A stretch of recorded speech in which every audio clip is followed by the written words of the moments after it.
Good morning and welcome to a new episode on this 30-day adventure to great photos.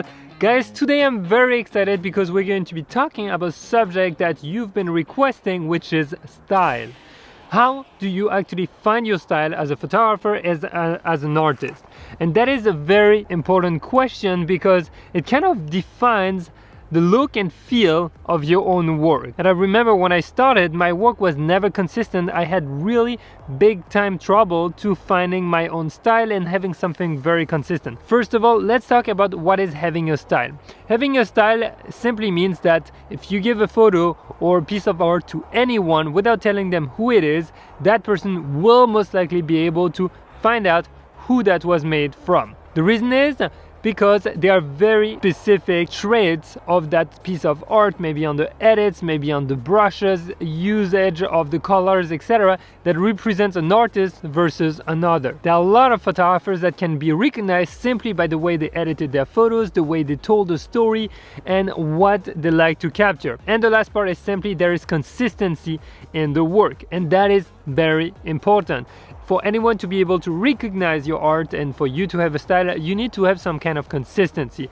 So now that we've defined what it is, let's talk about, do you actually need a style or not as a photographer?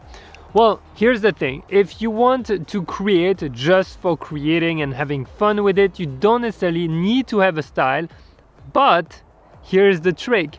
The more you shoot, and the more you define your own style. Now your question is, well, how do I find my own style? Because maybe I don't know what it is, I don't know what I like, and for that there is sadly no magic bullet. I can't tell you, here, take that pill or try that and that will work. It's completely different than our cameras. This is something that is very meta. It is inside you and it will show up more and more as time goes by.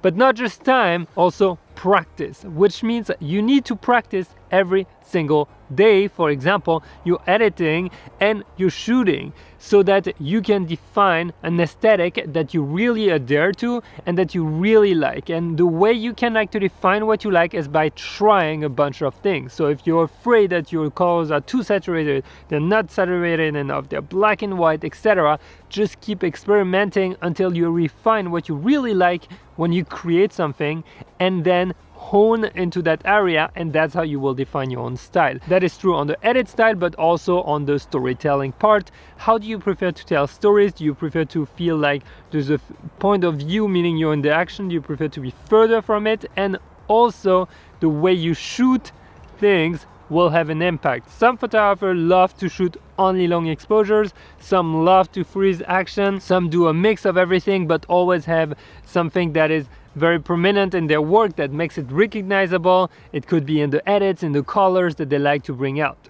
So my recommendation, if you're really trying to find your style, if you're struggling a little bit with that, is keep experimenting. Shoot more and more and more and more. It will come naturally. And I know it's not the answer you wanted to hear because that sounds so dumb, but I asked literally every photographer that I knew was really good and recognized in the photography world, some that have had multiple times their work on the cover of magazines, even got prizes like David Burnett, and they all responded with the same thing: your style will come naturally, just keep shooting, it will arrive. And I reached the same conclusion, so I'm sorry to announce that you have to practice way more if you feel that you didn't define your own style right now. So your exercise obviously is going to practice a lot.